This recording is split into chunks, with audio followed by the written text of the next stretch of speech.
Olá, sejam todos bem-vindos ao quinto dia do Desafio 21 Dias, onde durante 21 dias eu estarei fazendo lives para que a gente aprenda algo novo todos os dias. E a gente tem feito essas lives todos os dias às 18 horas, então anotem na sua agenda para vocês não esquecerem, para vocês estarem conosco aqui todos os dias 18 horas para estar aprendendo algo novo, tá bom? Bom, hoje nós estaremos falando sobre um assunto bem polêmico na área de alimentos, que é sobre o glúten.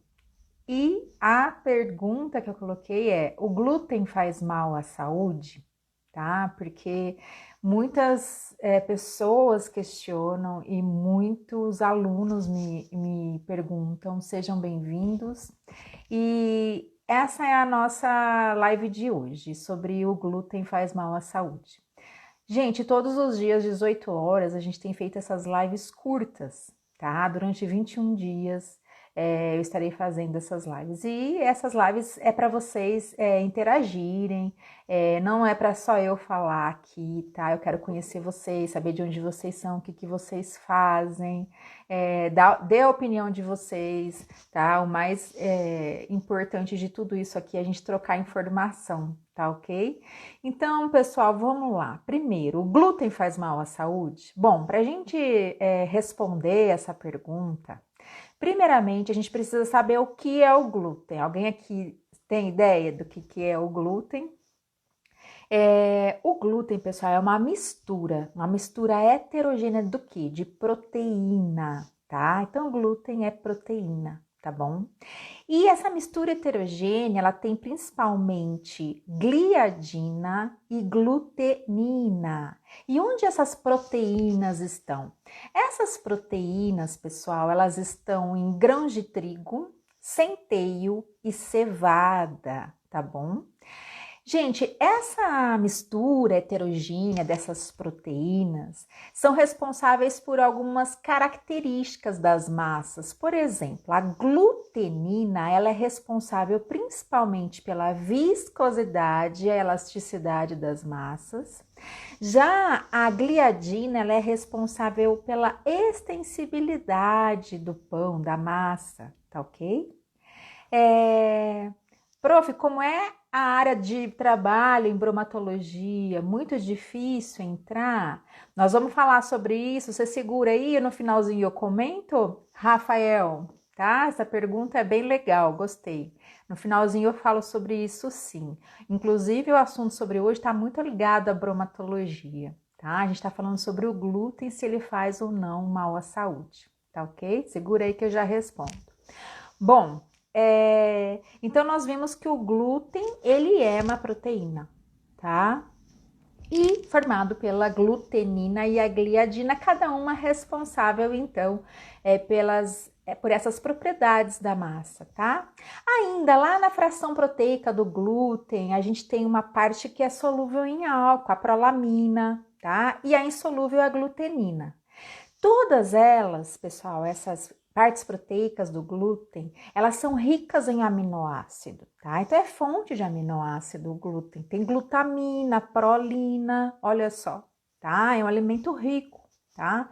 As prolaminas são as gliadinas do trigo, a secalina, tá? São as proteínas do centeio, as ordeínas da cevada e as aveninas são as proteínas da aveia, tá? É importante a gente ressaltar, e muita gente tem dúvida, que se a aveia tem ou não glúten. A aveia, por si só, ela não tem glúten. O que acontece é que muitas vezes a aveia ela é processada em fábricas e em moinhos que também fabricam glúten. E aí acaba acontecendo uma contaminação cruzada da aveia com resíduos de glúten, tá bom? Então acaba acontecendo essa contaminação cruzada. Gente, muitos alimentos contêm glúten. Pão, torrada, biscoito, bolo, macarrão, pizza, hambúrguer, cerveja, cachorro-quente, salsicha, embutido. Todos esses alimentos, cuscuz, alguns queijos, maionese, molho shoyu, tempero pronto, sopa desidratada, cereais, até suplemento nutricional contém glúten, tá? Então, hoje em dia, devido à doença celíaca, que a gente já vai comentar, esses alimentos são obrigados a dizer, na embalagem, contém glúten. Tá? Então, a gente precisa sempre estar olhando quem tem alguma enfermidade relacionada ao glúten. Pessoal, a dieta isenta de glúten tem sido muito comum na população em geral, mas presta atenção, apenas uma pequena parte tem o diagnóstico de doenças relacionadas a essa substância. E esses dias, gente, eu estava assistindo um vídeo no YouTube de uma médica que eu fiquei horrorizada, tá? A médica, ela acabou com o glúten.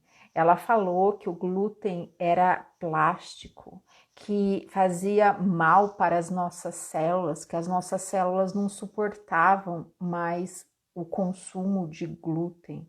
Olha, eu não sei onde é que ela obteve essas informações, não existem estudos conclusivos até hoje sobre o consumo do glúten fazer mal à saúde das pessoas, sem falar que ela não pode esquecer que nós estamos num país em que grande parte da população se alimenta uma única vez no dia quando se alimenta, e quando se alimenta de pão, de farinha, de arroz, de trigo, ou seja, você imagina para essas pessoas que a fonte de alimentação é o glúten, ouvir que está se alimentando de plástico e de substâncias tóxicas. Então eu fiquei horrorizada com essa posição dessa médica e eu falei, não, eu preciso falar também a minha posição e não é assim, não é assim. O glúten, exceto para as pessoas que têm enfermidades, faz mal. Quem não tem enfermidade não tem problema comer glúten, pelo contrário, ele é proteína, ele tem aminoácido. Nós acabamos de citar aqui essas proteínas e esses aminoácidos, tá? Então, assim, existem 3 doenças relacionadas ao glúten, por mais que as pessoas pensem que é só a doença celíaca, não é, tá? Então, nós vamos falar sobre essas 3. A doença celíaca, a alergia ao trigo e a sensibilidade ao glúten não celíaca, tá? São 3 doenças. Então, olha só, doença celíaca, o que é essa doença? Essa doença é uma enteropatia complexa, tá? Então, ela é influenciada por fatores ambientais, a exposição ao glúten, fatores genético e imunológico, tá? Então, quais são os sintomas da doença celíaca? Diarreia crônica, distensão, desnutrição, falta de apetite e vômito.